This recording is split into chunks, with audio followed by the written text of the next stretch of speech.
প্রিয় বন্ধুরা, আসসালামু আলাইকুম।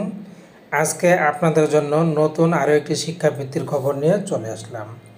আজকে যে শিক্ষাবৃত্তির খবর নিয়ে এসেছি সেটা হচ্ছে প্রবাসী কর্মী তাদের সন্তানদের শিক্ষাবৃত্তি দেবে সরকার।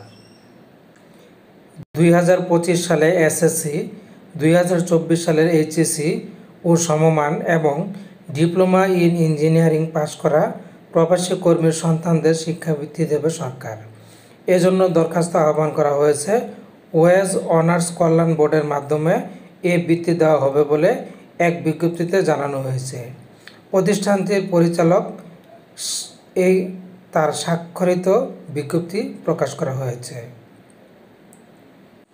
এই বিজ্ঞপ্তিতে বলা হয়েছে, প্রবাসী কর্মীর মেধাবী সন্তান যারা 2025 সালের এসএসসি সমমান পরীক্ষায় উত্তীর্ণ হয়ে দেশের বিভিন্ন শিক্ষা প্রতিষ্ঠানে একাদশ সমমান অথবা ডিপ্লোমা কোর্সে প্রথম সেমিস্টার বর্ষে অধ্যয়নরত এবং 2024 সালে এইচএসসি সমমান পরীক্ষায় উত্তীর্ণ হয়ে দেশের বিভিন্ন বিশ্ববিদ্যালয় মেডিকেল কলেজে প্রথম সেমিস্টার বর্ষে অধ্যয়নরত ও বাংলাদেশ কারিগরি শিক্ষা বোর্ড হতে 2024 সালের ডিপ্লোমা ইন ইঞ্জিনিয়ারিং পরীক্ষা উত্তীর্ণ হয়ে দেশের বিভিন্ন প্রকৌশল বিশ্ববিদ্যালয়ে প্রথম সেমিস্টার বর্ষে অধ্যয়নরত তাদের নিকট হতে শর্ত সাপেক্ষে অনলাইনে দরখাস্ত আহ্বান করা যাচ্ছে।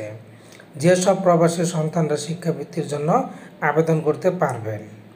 কর্ণাঙ্গে বলা হয়েছে, জনশক্তি কর্মসংস্থান প্রশিক্ষণ ব্যুরো বিএমইটি ডাটাবেজের মাধ্যমে বহির্গমন ছাড়পত্র গ্রহণকারী অথবা ওয়েজ অনার্স কল্যাণ বোর্ডের মেম্বারশিপ গ্রহণকারী প্রবাসী কর্মীর সন্তান এবং খতে বলা হয়েছে ওয়েজ অনার্স কল্যাণ বোর্ড হতে আর্থিক অনুদান পেয়েছেন বা পাবেন এমন মৃত প্রবাসী কর্মীর সন্তান। তবে নির্দিষ্ট শর্ত পূরণ সাপেক্ষে শিক্ষার্থীরা বৃত্তির আবেদন করতে পারবেন। এক্ষেত্রে 2025 সালের এসএসসি সমমান পরীক্ষায় বিজ্ঞান বিভাগে জিপিএ পাস, মানবিক বাণিজ্য বিভাগে 4.75 পেতে হবে। আর 2024 সালের এইচএসসি সমমান পরীক্ষায় বিজ্ঞান বিভাগে 4.80 এবং মানবিক ও বাণিজ্য বিভাগে 4.50 থাকতে হবে। 2024 সালে ডিপ্লোমা ইন ইঞ্জিনিয়ারিংয়ে 3.50 থাকতে হবে। তবে প্রবাসে মৃত কর্মীর সন্তান এসএসসি এইচএসসি পরীক্ষায় জিপিএ 4 এবং ডিপ্লোমা ইন ইঞ্জিনিয়ারিংয়ে 3 পেলে আবেদন করতে পারবেন।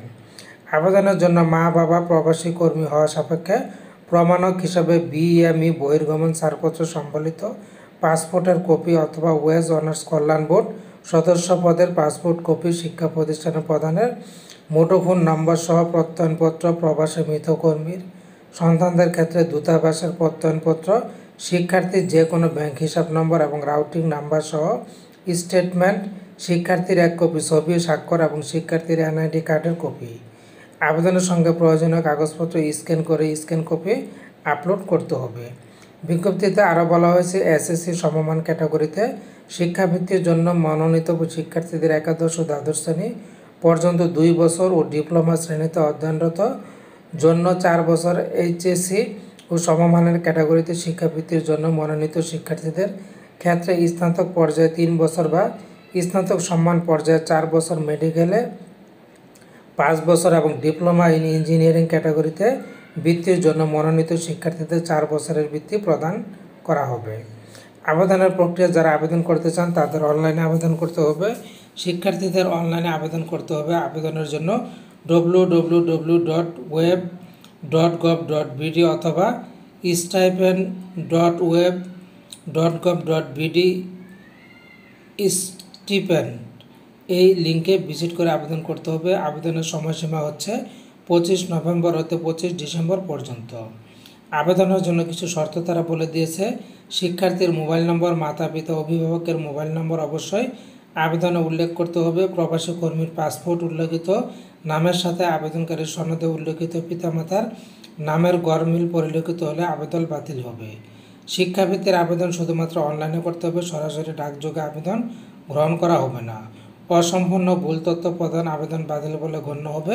বৃত্তি প্রদান সংক্রান্ত বিষয় কর্তৃপক্ষের সিদ্ধান্তে চূড়ান্ত। এ সংক্রান্ত যে কোনো তথ্যের জন্য আপনারা 24/7 প্রবাসবন্ধু কল সেন্টারে দেশ থেকে 16135 এবং বিদেশ থেকে এই যে একটা নাম্বার দেওয়া আছে এই নাম্বারে যোগাযোগ করতে পারবেন।